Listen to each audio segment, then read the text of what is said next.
عليكم ورحمة الله وبركاته.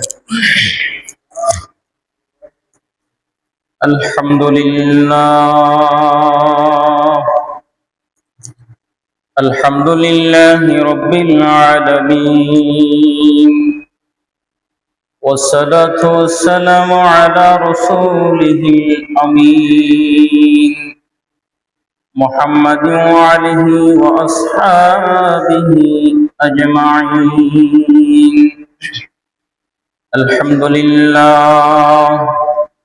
الحمد لله نحمده ونستعينه ونستغفره ونؤمن به ونتوكل عليه، ونعوذ بالله من شرور أنفسنا ومن سيئات أعمالنا. من يهده الله فلا مضل له ومن يضلله فلا هادي له، ونشهد أن لا إله إلا الله وحده لا شريك له، ونشهد أن سيدنا ونبينا وحبيبنا وطبيبنا وملجانا ومولانا محمدا عبده ورسوله الذي أرسله بالحق بشيرا ونذيرا وداعيا إلى الله بإذنه وسراجا وقمرا منيرا. فقد قال الله تعالى في كلامه المجيد وفي فرقانه الحميد: أعوذ بالله من الشيطان الرجيم. بسم الله الرحمن الرحيم. إن الله وملائكته يصلون على النبي يا أيها الذين آمنوا صلوا عليه وسلموا تسليما. اللهم صل على سيدنا مولانا محمد وعلى آل سيدنا مولانا محمد. মুসলমান সরসে কোরআন হারিয়েছে সম্মান, পাবে না ফিরে যতদিনে মানিবে না কোরআন। আল্লাহুম্মা সাল্লি আলা সাইয়্যিদিনা মাওলানা মুহাম্মদ ওয়া আলা আলি সাইয়্যিদিনা মাওলানা মুহাম্মদ। মুসলমান সরসে কোরআন হারিয়েছে সম্মান, পাবে না ফিরে যতদিনে মানিবে না এ কোরআন। আল্লাহুম্মা সাল্লি আলা সাইয়্যিদিনা মাওলানা মুহাম্মদ ওয়া আলা আলি সাইয়্যিদিনা। সালাতুন ইয়া রাসূলাল্লাহ আলাইকুম।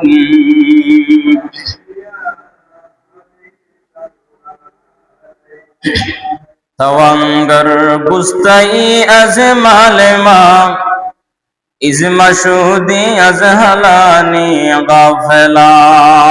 সালাতুন ইয়া রাসূলুল্লাহ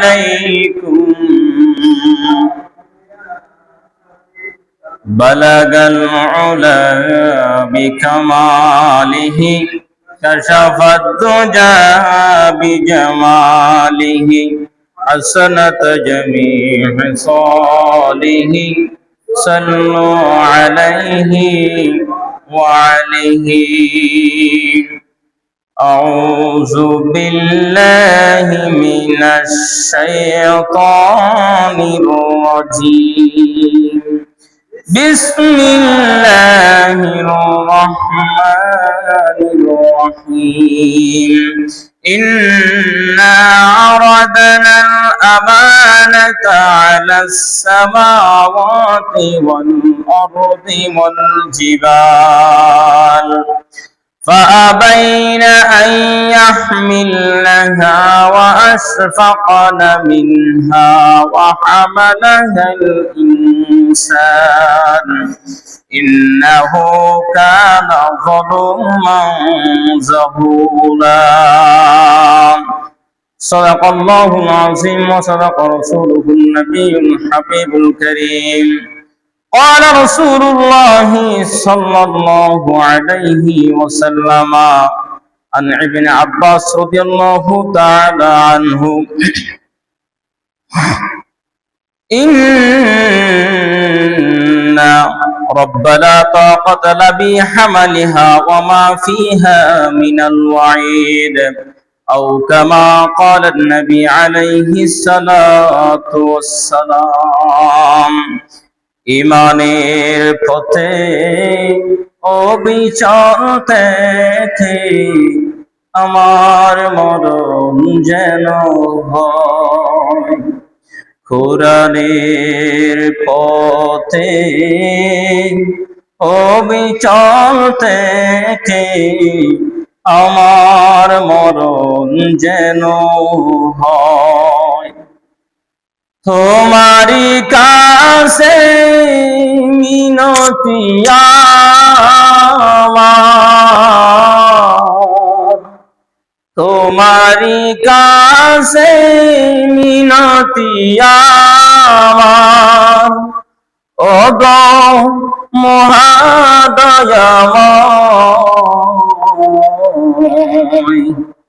ইমানের পথে অবিচল থেকে আমার মরণ যেন হয়, কোরআনের সাথে অবিচল থেকে আমার মরণ যেন হয়।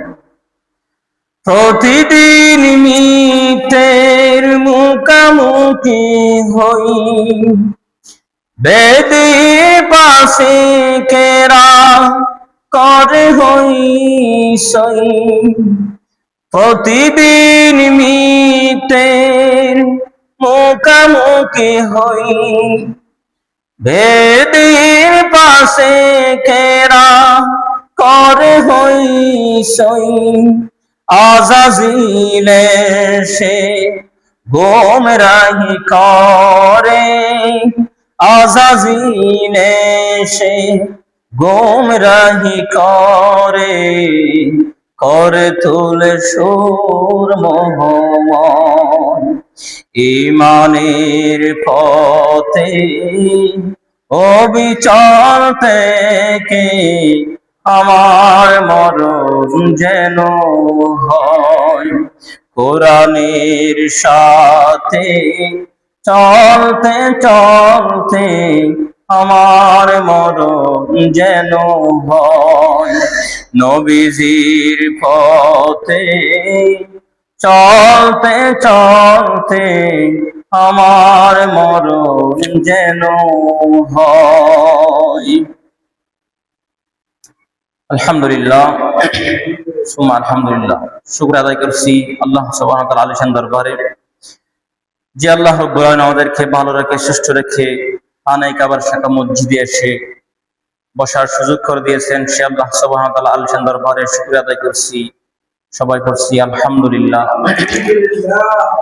সাথে সাথে লক্ষ কোটি দরুদ ও সালাম বিশ্ব মানবতার মুক্তির খান্ডারি, মুক্তির দিশারি, সাইয়্যিদুল মুরসালিন, রাহমাতাল লিল আলামিন, খাতাবান নবীন, শফিউল মুযনিবিন, বিশ্ব সভার সভাপতি, আল্লাহর সৃষ্টির প্রধান আকর্ষণ, আপনার আমার সবার প্রিয় কলিজার টুকরা নবী মুহাম্মদুর রাসূলুল্লাহ সাল্লাল্লাহু আলাইহি ওয়াসাল্লাম, সাথে সাথে স্মরণ করছি সমস্ত মনীষীদেরকে, যাদের রক্তের বিনিময়ে, ত্যাগের বিনিময়ে সমস্ত শুহাদায়ে কিরাম, আউলিয়ায়ে কিরাম, বুজুর্গানে দ্বীন, হক্কানি রব্বানি আলেম যারা তাদের ত্যাগ স্বীকার করে রক্ত দিয়ে, জীবন দিয়ে, মায়ের নিজের জন্মভূমি ছেড়ে ইসলামকে পৃথিবীর রন্ধ্রে রন্ধ্রে পৌঁছে দিয়েছে, তাদের জন্য রব্বে কারিমের কাছে জান্নাতুল ফেরদাউসের আলা মাকাম কামনা করছি, সবাই করছি। আমি প্রতি জুমায় বলি, ওই শুহাদায়ে কেরাম, আউলিয়ায়ে কেরামের প্রতি শুকরিয়া আল্লাহর কাছে স্মরণ করি। তাদের স্মরণের কথা আমাদেরকে করতে হবে। এই জন্য অনেকে বলে, যেমন আমার এই দেশে সিলেটের শাহজালাল ইয়ামেনি রহমতুল্লাহ আলাই, ইয়ামেন দেশ থেকে সেই শাহজালাল রহমতুল্লাহ আলাই তার মায়ের জন্মভূমি ছেড়ে, ইয়ামেন দেশ ছেড়ে বাংলার জমিনে সে অন্ধকার থেকে মানুষকে আলোর পথ দেখিয়েছে। সেই ওলিয়ার কথা আমার বলতে হবে না আমাদেরকে? আমাদের চট্টগ্রামের শাহ মোহসেন আউলিয়া রহমতুল্লাহ আলাই, তিনি আরব দেশ থেকে সাগরে তিনি পাহাড়ের একটা পাথরের উপর দিয়ে তিনি বাংলার জমিনে ইসলাম প্রচার করছেন। তার কথা বলতে হবে না? হযরত শাহ বাইজ বুস্তাম শহর থেকে তিনি বাংলার জমিনে এসে ইসলাম প্রচার করছেন। তাদের কথা বলতে হবে না? সেজন্য অনেকে বলে, হুজুর এগুলো কি বলেন? সেই আউলিয়া কেরামদের কথা যদি আমরা না বলি, তাহলে আমরা কোরআনকে অস্বীকার করলাম। কারণ কোরআন আল্লাহ বলছেন, আলা ইন্না আউলিয়া আল্লাহি লা খাউফুন আলাইহিম ওয়া লা হুম ইয়াহজানুন, সাবধান, আমার আউলিয়া কেরামদের প্রতি সাবধান তোমরা। আলা ইন্না, নিশ্চয়, আউলিয়া আল্লাহ, তারা আমার বন্ধু, লা খাউফ, তাদের কোনো ভয় নাই, তাদের কোনো পেরেশানি নাই, তাদের কোনো দুঃখ নাই, তারা কোনো চিন্তিতও হবে না। আল্লাহ বলছেন কোরআনে স্পষ্ট ভাষায়। আমি আর আপনি কি? সেজন্য আমাদেরকে কথা বললে যে মানুষদের কারণে আমরা উপকৃত হই, উপকারের কথা যে মানুষ স্মরণ রাখে না, সেই মানুষ নয়, সেই জানোয়ার সাথে নিকৃষ্ট। আবার ওই ব্যক্তি জাহান্নামী, যে ব্যক্তি উপকার করছে, আমি আপনার উপকার করলাম, তারপরে আর এক পাগে এসে এরকম সুযোগ পেলাম, বছর হোক, 2 বছর হোক, 2 মাস হোক, 1 সপ্তাহ হোক, সুযোগ যখন হয় না, আরে বেড়া হবে ওরা আইতে যে ওভারিং দর্গি তার দাম দিয়ে না, আল্লাহ দিতালা জান্নাত হারাম। হাসর ময়দান 7 শ্রেণীর মানুষ জান্নাত না পাইব, জাহান্নামত স্থান পাইব। এর মাঝে একজন দিয়ে যে ব্যক্তি উপকার করি মানুষের হাবাইয়ে মসজিদে হদায় দান করি, মসজিদে ইয়ে করি, যে ব্যক্তি হোড়া দিব অদিতাল্লাহ জাহান্নামী আল্লাহর করোনা হতা। এহতাল্লাহ উপকার করবে যারা, আল্লাহর রহম পাবে তারা। উপকার করবে কি জন্য? উপকার কেন করবেন? মসজিদের খেদমত আপনার উপকার, মসজিদের খেদমত করবেন, মানুষের খেদমত করবে, উপকার কি জন্য? আল্লাহর সন্তুষ্টির জন্য। আর যিনি আল্লাহর সন্তুষ্টির জন্য মানুষের উপকার করবে, তিনি আল্লাহর রহমত পাবে। তিনি আল্লাহর রহমত যিনি পাবে, তার জন্য দুনিয়ার মানুষের কোনো উপকার, দুনিয়ার মানুষের কোন নামের দরকার হয় না। আমার এখন না এদিন লাভ করি, এত হাবাই, এত দিই, মসজিদ থান করি, মাদ্রাসার দিই, বেগিন দেওয়ার বড় দিন আর বন্যায় করবে, এতে কি হবে? এরকম যে হইলে ইতে উপকার জিং করিয়ে এই ব্যাগ কি বরবাদ দিয়ে, বরবাদ না দিলে জাহান্নামী হওয়ার নামাজ। এ কথার জন্য আমাদেরকে উপকারের কথা স্মরণ রাখতে হবে, কিন্তু খোটা দিয়ে নয়। এবং যিনি আবার উপকার করেছে, আমি যদি সুযোগ পাই কোনোদিন, তার একটি উপকার আমি করব। এটা হচ্ছে একটা মানুষের মনুষ্যত্ব। আল্লাহ সুবহানাহু আমাদেরকে সেই মানুষের মনুষ্যত্ব বোধ নিয়ে চলার তৌফিক দান করুন। আমি সম্মানিত হাজরিন, কোরআনুল কারীম থেকে সূরা আহজাবের 72 নম্বর আয়াতে কারিমা তেলাওয়াত করেছি। রাসূল পাক সাল্লাল্লাহু আলাইহি সাল্লামের অগণিত অমীয় বাণী হাদিস শরীফ থেকে একখানা হাদিসে নববী পাঠ করেছি। রাসূলুল্লাহ সাল্লাল্লাহু আলাইহি সাল্লাম যদি মদিনা থেকে নজর করম দান করে, আল্লাহ সুবহানাহু ওয়া তাআলা যদি আরশ আযম থেকে দয়া করে, মায়া করে, রহমত করে, তাহলে আয়াতকে সামনে রেখে আপনাদের সামনে হাদিসকে সামনে কিছু কথা বলার চেষ্টা করব ইনশাআল্লাহ। সম্মানিত হাজির, সূরা আহজাবের যে আয়াতটি তেলাওয়াত করেছি, এখানে আল্লাহ সুবহানাহু ওয়া তাআলা বলছেন তার পবিত্র আমানতের কথা। সবাই মুখোমুখি যতটুকু পারে পড়েন, একটি শব্দ পড়লে 10টি সওয়াব, 10টি থেকে 100টি সওয়াব। আউযু বিল্লাহি মিনাশ শাইতানির রাজীম। বিসমিল্লাহির রাহমানির রাহিম। إنا عرضنا الأمانة على السماوات والأرض والجبال। আল্লাহ বলছেন, এই আয়াতের মধ্যে আল্লাহ বলছেন, আমার আমানত, আমার একটি মাত্র আমানতকে আমি পৃথিবীর সমস্ত কিছুর সামনে পেশ করলাম। আল্লাহর কোরআন বলছে আমার একটি আমানত, সেটাকে আমি পৃথিবীর মানুষ ছাড়া ফেরেশতা সহ সব কিছুর কাছে আমি পেশ করলাম, তাদেরকে দিতে চেয়েছিলাম। সে আমানত কি আজকে জেনে নেন, কোনদিন একথা শুনেন নাই। সবচাইতে বড় সে আমানতটি হচ্ছে পবিত্র আল্লাহ সুবহানাহু ওয়া তাআলার কালাম পাক, পবিত্র কোরআনুল কারীম। আল্লাহ বলছেন ইন্না রাদানাল আমানাতা, আমি এই আমানত আলাস সামাওয়াতি ওয়াল আরদি ওয়াল জিবাল ফাআবাইনা আন ইয়াহমিলনাহা ওয়া আশফাকনা মিনহা ওয়া হামালাহাল ইনসান। আমি মানুষ ব্যতীত সর্বপ্রথম আমি আমার এই আমানত, আমার এই কোরআনকে আমি পৃথিবীর সব কিছুর কাছে পেশ করলাম, তাদের কাছে দিলাম। সর্বপ্রথম দিলাম আমি আসমানের কাছে, আর আসমাওয়াতি, আমি আসমানের কাছে দিলাম। আসমান এই আমানত গ্রহণ করতে অসম্মতি জানালেন, ভয় করলেন। তিনি নিজে বললেন, আসমান আল্লাহর কাছে জবাব দিলেন, আল্লাহ আমি আপনার এত ভারী বোঝা বহন করতে আমার এই শক্তি নাই। কথাগুলো একটু খেয়াল করবেন প্রিয় আমার ভাইয়েরা, বন্ধুরা, মা বোনেরা, কথাগুলো খেয়াল করবেন। এই কোরআন আপনার বাড়িতে আছে, এই কোরআন আপনার পাশে থাকে, এই কোরআনের মায়া, এই কোরআনের মহাব্বত, এই কোরআনের ভালোবাসা আপনার অন্তরে নাই। বাড়িতে আছে কিন্তু, আপনার হাতে আছে কিন্তু অন্তরে নাই। এই জন্য একটু খেয়াল করুন। এই কোরআনুল কারীম আল্লাহ বলেন আমি আলাস সামাওয়াতি, আমি সর্বপ্রথম আসমানকে, আসমানের কাছে আমার এই কোরআন পেশ করলাম। এই কোরআন আমি আসমানকে দিতে চেয়েছিলাম। আসমান বলেন আয় আল্লাহ, আপনার এত ভারী বোঝা, এত শক্তিশালী, এত ভারী বোঝা আমি আসমান, আমরা আসমান বহন করার শক্তি আমাদের নাই। আমরা ভয় করে রেখে আসমান সমূহ, 7টি আসমান সবাই জবাব দিচ্ছেন আল্লাহর কাছে, আল্লাহ আপনার এত ভারী বোঝাটি বহন করার শক্তি ক্ষমতা আমরা আসমান রাখতে পারি না। এটা আমাদের ভয় লাগে। কেন ভয় লাগে? আসমান জবাব দিচ্ছে আল্লাহর কাছে, আসমান কথা বলেন, রব্বানা লা তাকাতা লানা বিহা, না না আয় আল্লাহ, আমার রব, আমার প্রভু, এই আসমান, আমরা আসমান আপনার কোরআন, আপনার এই আমানত গ্রহণ করতে আমরা এটাকে ভয় করছি। কারণ এর ভিতরে যা আমানত রয়েছে, এই সবগুলো যদি আমরা পালন করতে ব্যর্থ হই, আমাদের ভয় লাগে আপনার আযাব থেকে আমরা বাঁচতে পারবো না। বলেন না সুবহানাল্লাহ। আসমান আল্লাহকে জবাব দিচ্ছে, আল্লাহ আপনার আযাবকে আমাদের ভয় লাগে, রব্বানা লা তাকাতা লানা বিহা, আমরা এই আপনার আযাবকে ভয় করি, আপনার এই আমানত আমরা দহন করতে পারবো না। বলেন না সুবহানাল্লাহ।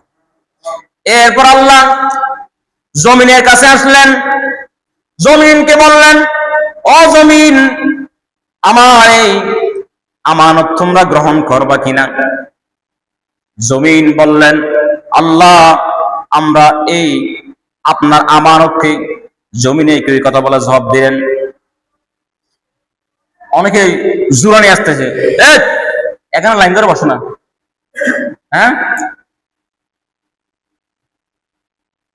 জুমার দিন দরুদ শরীফ বেশি বেশি পাঠ করতে রাসূলুল্লাহ বেশি আদেশ দিয়েছে উম্মতদেরকে। কেন? দরুদ আমার কাছে পাঠানো হয়, বিশেষ করে জুমার দিন দরুদ পড়লে স্পেশাল এটার সওয়াব, এটার গুণ, এটার ফায়দা বেশি। এজন্য জুমার দিন বেশি বেশি দরুদ পাঠ করতে বলছে। আমরা সর্বপ্রথম যারা আছি তারা দরুদ নবীর দরুদ আমরা পাঠ করেছি। এখন যারা বসছেন আপনাদের দাম আল্লাহর কাছে অনেক বেশি, যারা সর্বপ্রথম ঢুকেছে।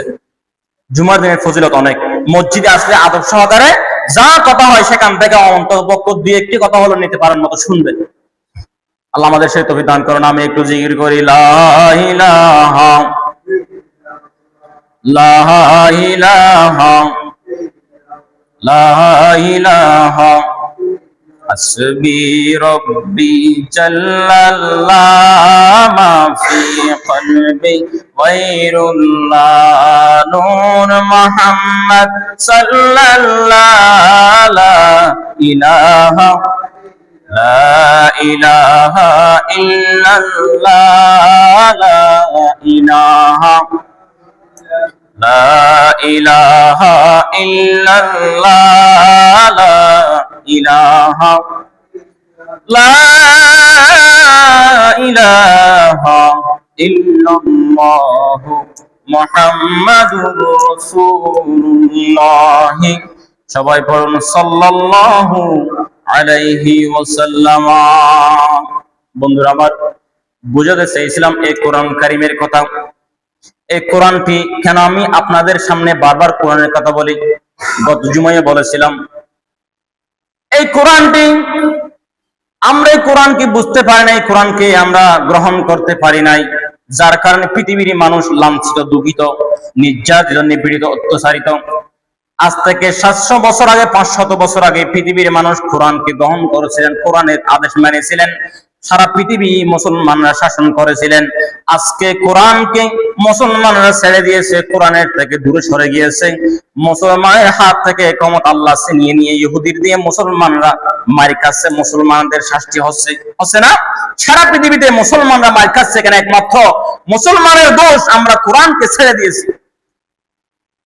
আল্লাহ সুবহানাহু ওয়া তাআলা এই কোরআন কারীমকে আসমানের কাছে যে আসমান বললেন আমি এটা গ্রহণ করতে পারবো না, জমিনের কাছে আনলেন, জমিনকে বললেন ও জমিন তোমার কাছে আমি কোরআনকে কি করতে চাই, নাজিল করতে চাই, তোমাকে দিতে চাই, তুমি নিবা কিনা?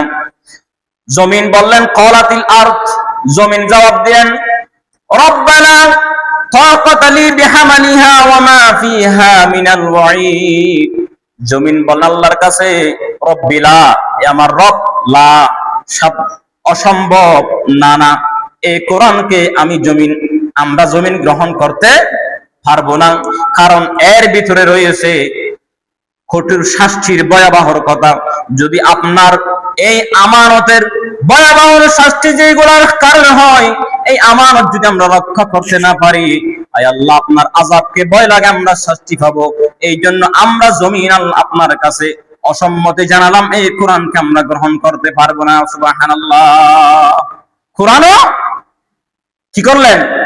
এই কোরআনকে গ্রহণ করতে আল্লাহর কাছে অসম্মতি গ্রহণ করলেন না। এবার কোরআন আল্লাহ সাগরের কাছে নিলেন, সাগরকে বললেন ও সাগর তোমার কাছে আমি আমার এই কোরআন নাজিল করতে চাই, তোমাকে দিতে চাই, তুমি নিবে কিনা? কোরআন জবাব দিলেন ও আমার রব, এই কোরআন আমরা গ্রহণ করতে পারবো না, আমাদের এই শক্তি নাই। এই কোরআনের মধ্যে যা আদেশ আর নিষেধ রয়েছে এইগুলো যদি পালন করতে ব্যর্থ হয়, আযাব আমাদেরকে কি করতে হবে? বহন করতে হবে। আমরা ভয় করি আপনার কোরআনকে আমরা গ্রহণ করতে পারলাম না। আল্লাহ কোরআনকে আবার পাহাড়ের কাছে নিলেন, পাহাড়কে বললেন পাহাড় রে তোমার কাছে আমার এই আমানত, এই আমানতের মধ্যে রয়েছে নামাজের কথা, হজের কথা, যাকাতের কথা, সুদের কথা, ঘুষের কথা, অত্যাচারের কথা, জুলুমের কথা, সবকিছু আছে না নাই? শরীয়তের কথা আছে না নাই? পাহাড় বললেন আল্লাহ আমরা যদি আপনার এই আমানত, আপনার কোরআন যদি আমরা গ্রহণ করি, এই সমস্ত কিছু আমরা পালন করতে ব্যর্থ হলে আমরা আযাব ভোগ করব। আমরা আপনার এই আমানত গ্রহণ করতে পারলাম না। সূরা হাসরের লাস্টের 3 আয়াতের আগের আয়াত আল্লাহ সুবহানাহু ওয়া তাআলা কত সুন্দর করে বললেন, যদি এরপর আল্লাহ কোরআন যদি ওই পাহাড়ে নাজিল করতেন, কোরআনে স্পষ্ট জানিয়ে দিয়েছেন, লাউ আনজালনা হাযাল কুরআনা আলা জাবালিন লারাআইতাহু খাশিআম মুতাসাদ্দিআম মিন খাশিয়াতিল্লাহি ওয়া তিলকাল আমসালু নাদরিবুহা লিন-নাসি লাআল্লাহুম ইয়াতাফাক্কারুন। আল্লাহ বলেন, কোরআন এর অসম্মতি জানার পরও যদি পাহাড় অসম্মতি জানার পরও যদি কোরআন আমি পাহাড়ের উপর নাজিল করতাম, আল্লাহ বলেন কোরআনের ভয়ে পাহাড় শূন্য বিচূর্ণ রেজা হয়ে যেত। সুবহানাল্লাহ। আল্লাহ সুবহানাহু ওয়া তাআলা কোরআনকে সবার কাছে নিলেন, আসমানের কাছে, জমিনের কাছে, পাহাড়ের কাছে, সাগরের কাছে, সবার কাছে কোরআন আল্লাহ নিলেন, কিন্তু কেউ গ্রহণ করলেন না। এবার আনলেন আপনার আমার সর্বপ্রথম আদি পিতা, নাম কি? আদম আলাইহিস সালাতু ওয়াস সালাম। একটু বড় করে বলেন না, নামটাও আমাদের জানা না থাকে। আমরা আমাদের সর্বপ্রথম বাপটাকে আর সর্বপ্রথম বাপ্য হন যারা জানা না থাকে মুসলমান, আর সর্বপ্রথম বাপ হন, সর্বপ্রথম বাবর হাসান আল্লাহ কোরআন নিয়ে সর্বপ্রথম ব্যাকুলে হাসান আনার পরে বান নিলেন আদম আলাইহিস সালাতু ওয়াস সালামের হাসান। আদম রে আর কোরআনি ভাই আসমানের দিলাম, আসমানে 9 গছে, জমিনে দিলাম, জমিনে 9 গছে, পাহাড়ের দিলাম, পাহাড়ে 9 গছে, সাগরের দিলাম, সাগরে 9 গছে। আদম রে তুই আর কোরআন গজিত পারিবা না। অন্না সুবহানাল্লাহ। আদম আলাইহিস সালাতু ওয়াস সালাম জবাব দিলেন, আল্লাহ অনর কোরআন ইমাই গছিত ছাড়িগম, অনর কোরআন আই মানুষ হিসেবে গছিলাম। সুবহানাল্লাহ। এরপরে আল্লাহ সুবহানাহু ওয়া তাআলা কোরআন ইমাম মানুষ গছি খেয়াই 9 গছে, কিন্তু মানুষ বড় জালেম, বড় অকৃতজ্ঞ।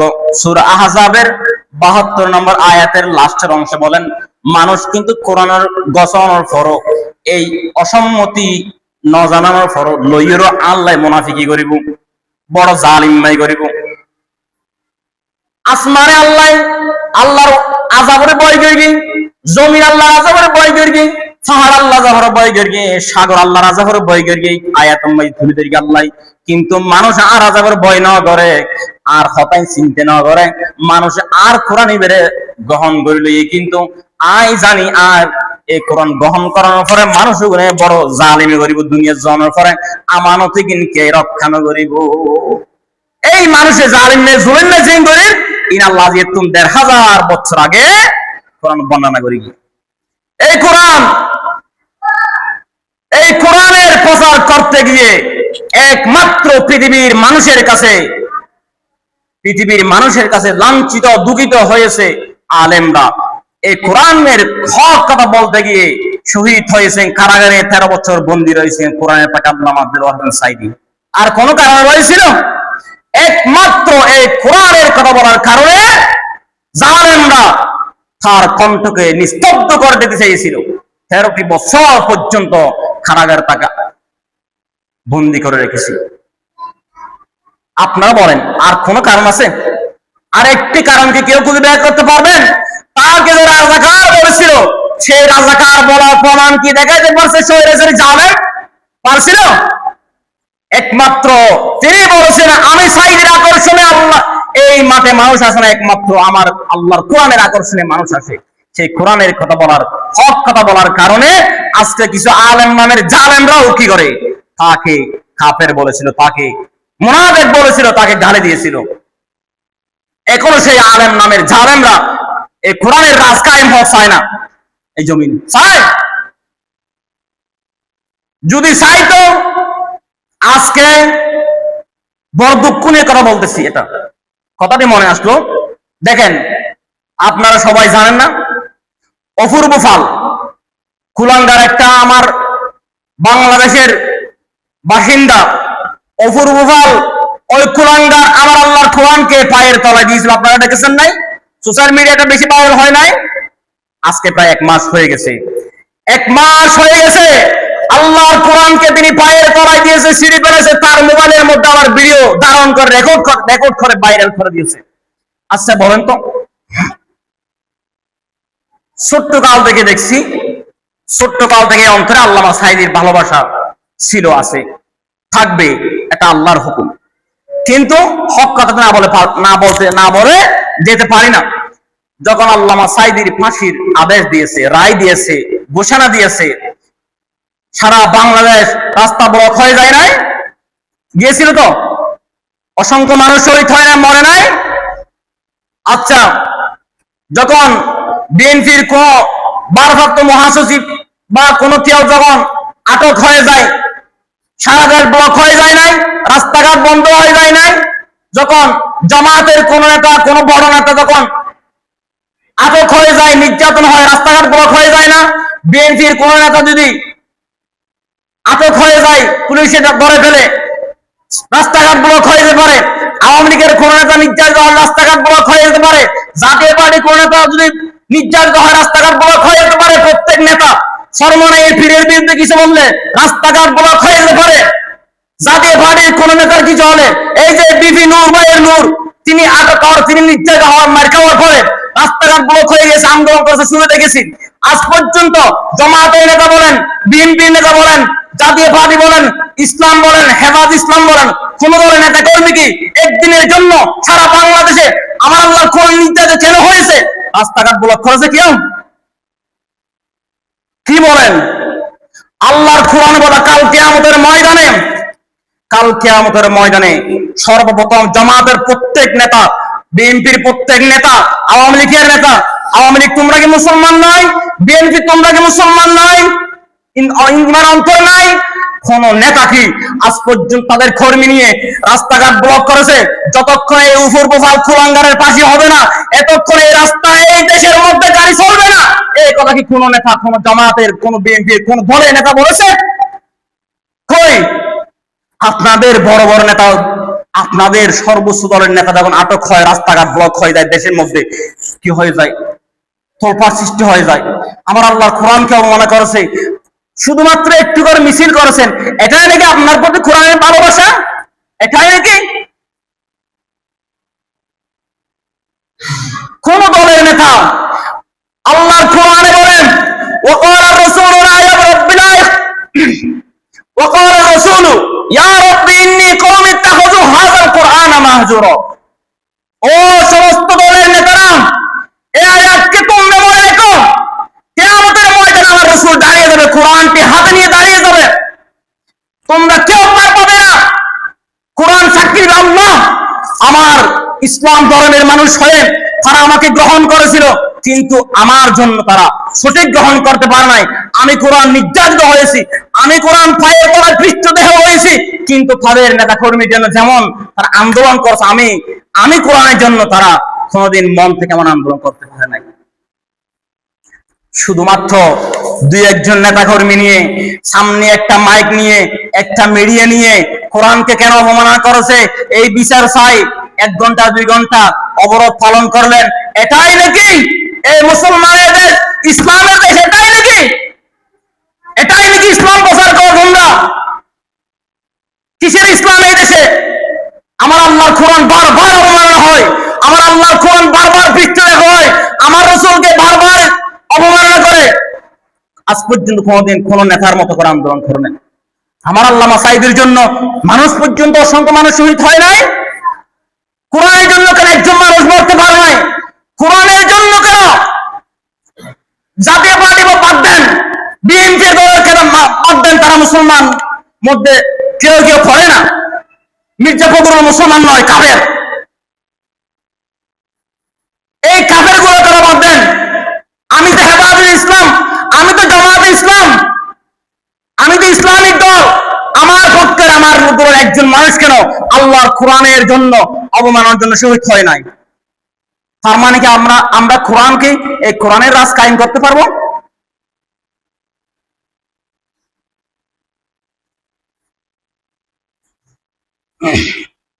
আমার একটা স্বপ্ন পূরণে করো ওগো দয়াময়, তোমার কোরআনেরই জন্য যেন এই অদমে শহীদ হয়।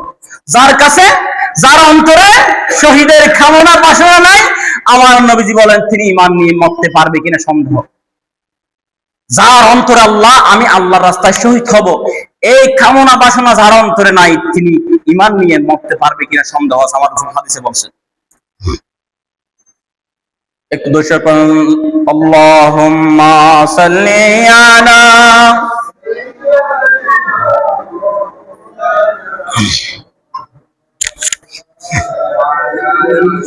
সাইয়্যিদিনা। মুসলমান মেনেছিল কোরআন, পেয়েছিল সম্মান, কোরআনেরই বরকতে সম্মান দিয়েছিল রহমান। আল্লাহুম্মা সাল্লি আলা।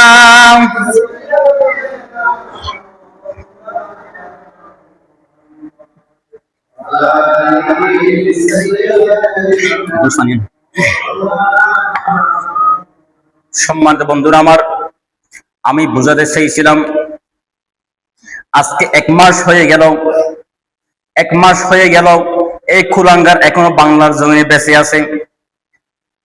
আমার আল্লাহর কোরআনে এবং হাদিসে বলে, যে ব্যক্তি আমার আল্লাহকে নিয়ে, রাসূলকে নিয়ে, কোরআনকে নিয়ে কটূক্তি করবে, অপমাননা করবে, তার বেঁচে থাকার অধিকার এই জমিনে নাই।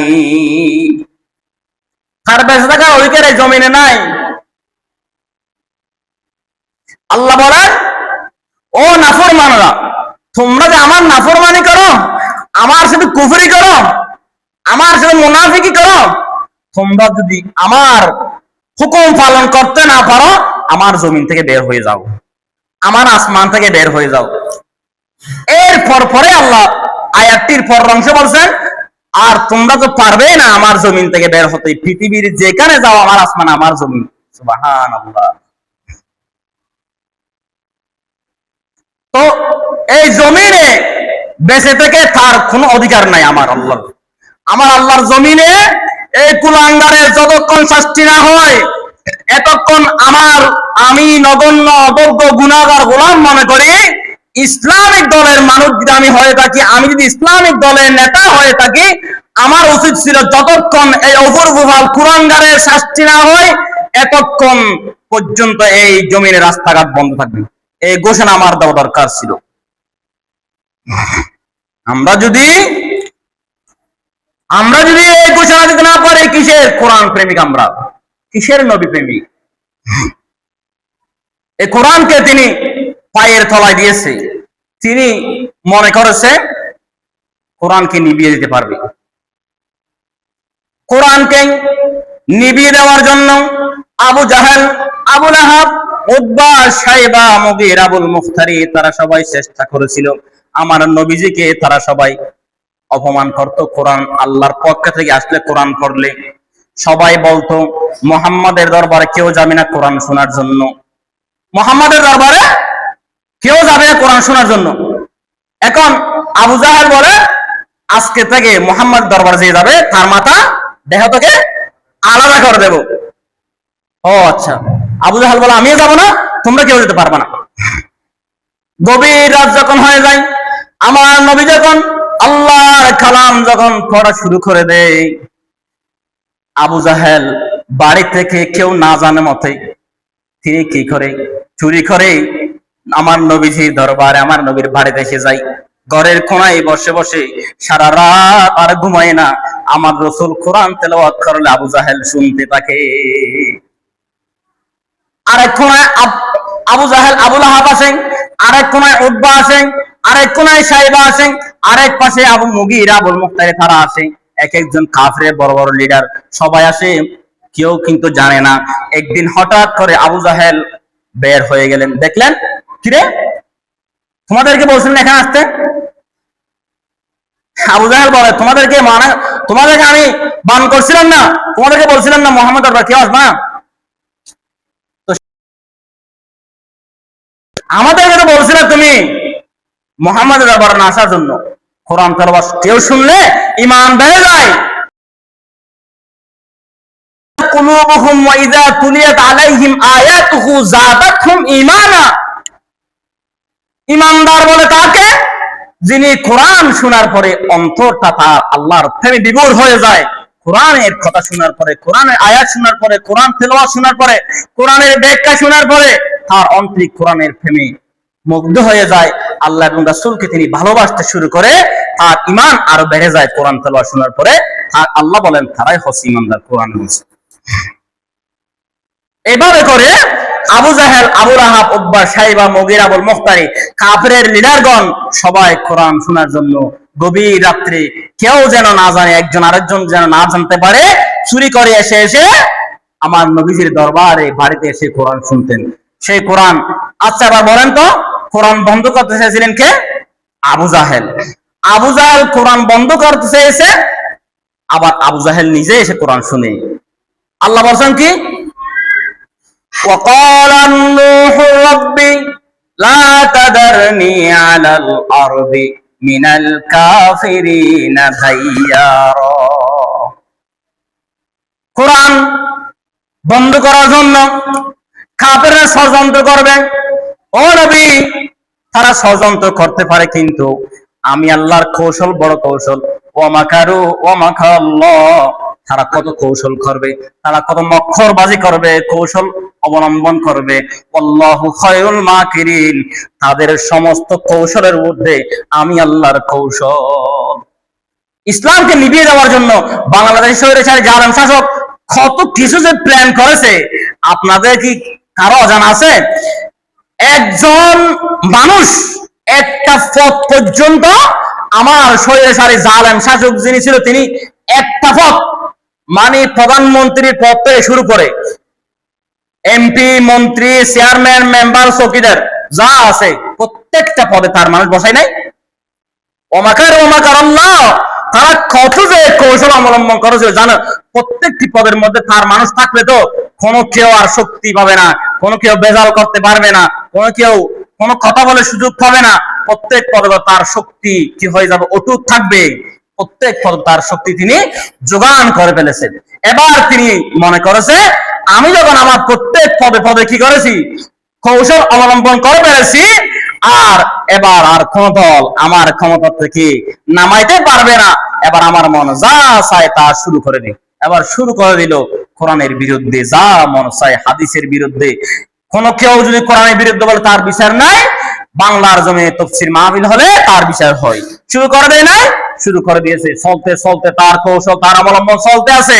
তিনি মনে করে শেষ পর্যন্ত যেদিন চলে যাবে, আমি আমার কান দিয়ে শুনেছি, এখনো আমার কানে সেই কথাটি বাজে।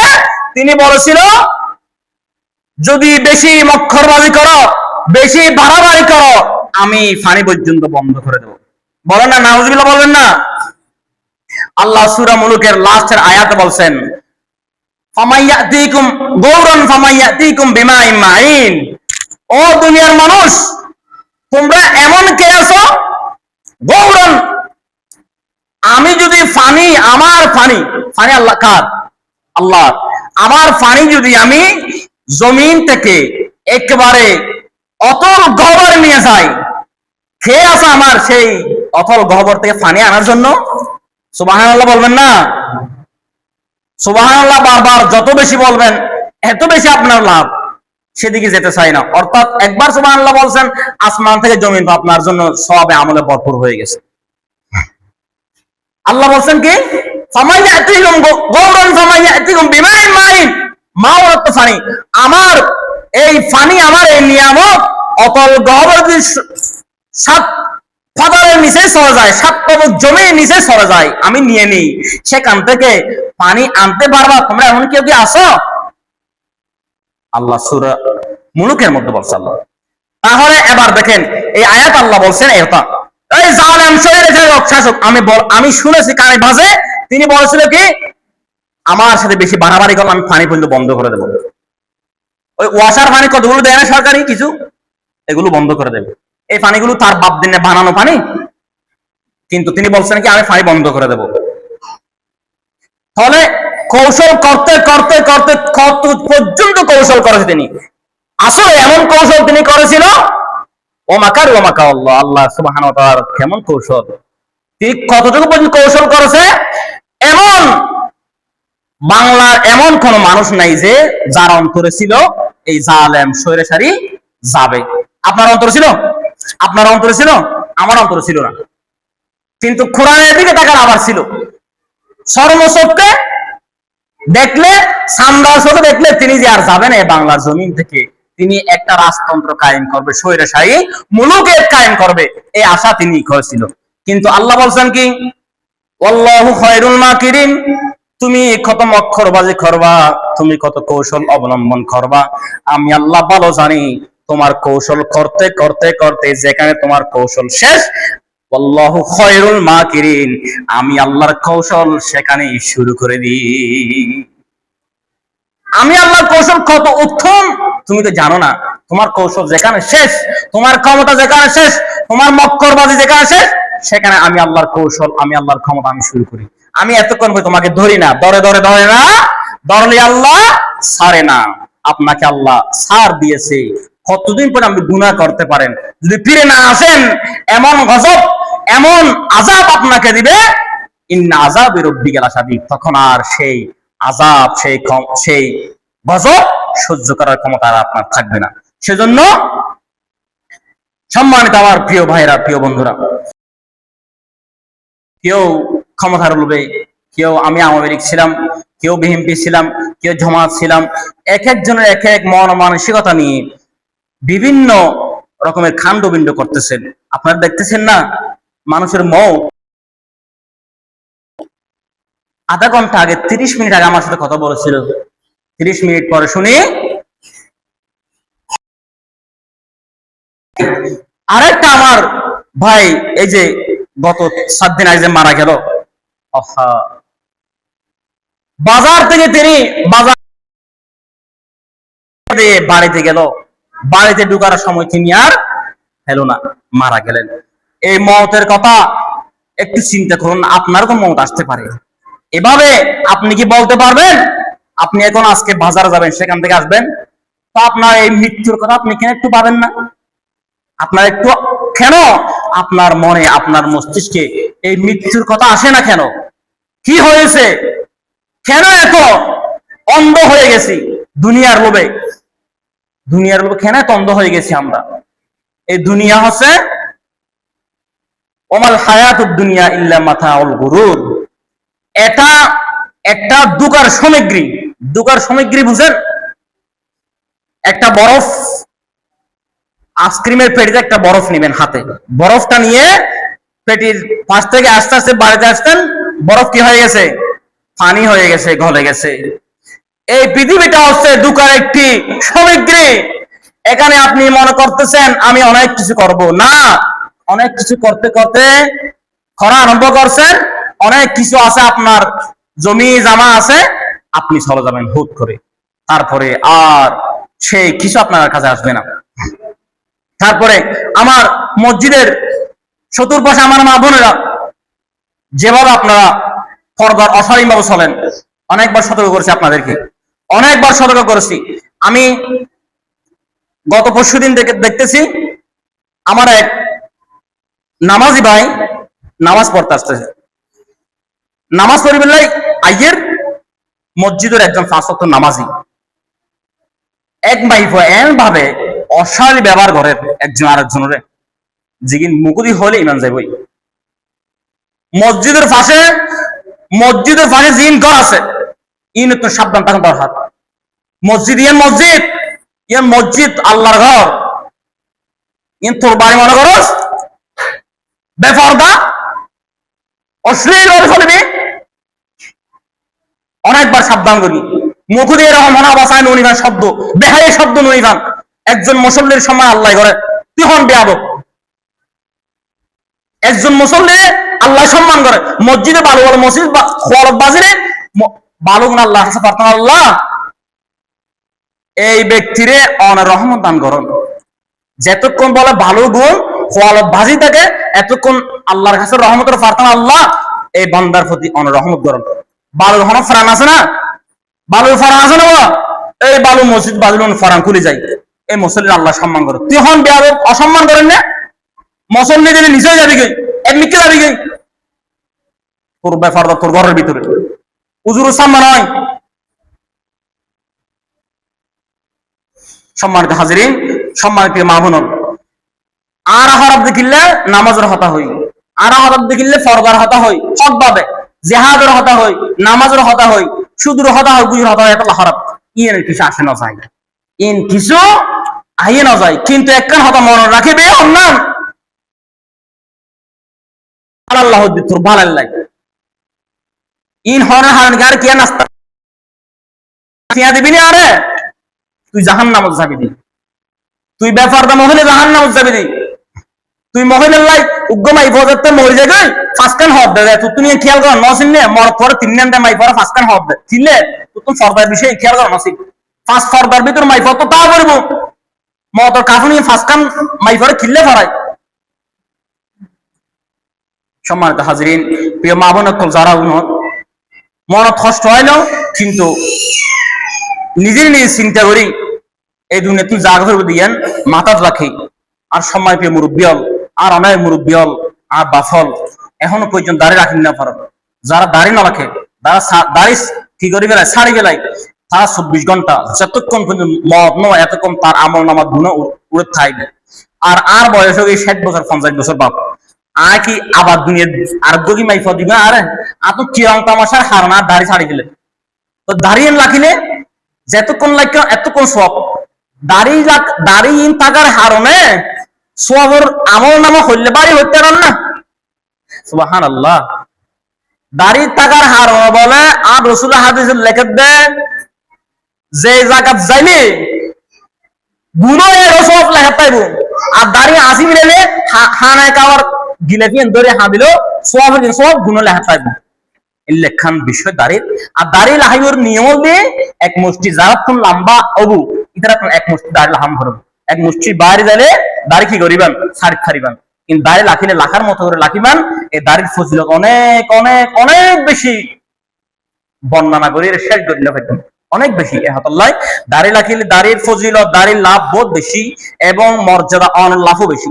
আল্লাহ সুবহানাহু ওয়া তাআলা আল্লাহর বিধান মানি, আল্লাহর ভয় করি, নবীজিরে ভালোবাসি, আউলিয়া কেরামের ফাতোয়ার তলে থাকি, মা বাবার খেদমত করি, মানব সেবাদারি সে রব্বুল আলামিন আরশ মাকাম ফজল পৌঁছার তৌফিক দান করুন। আমিন। আসসালামু আলাইকুম ওয়া রাহমাতুল্লাহ। যারা শুনুন নফরান শুনুন ফয়লাম।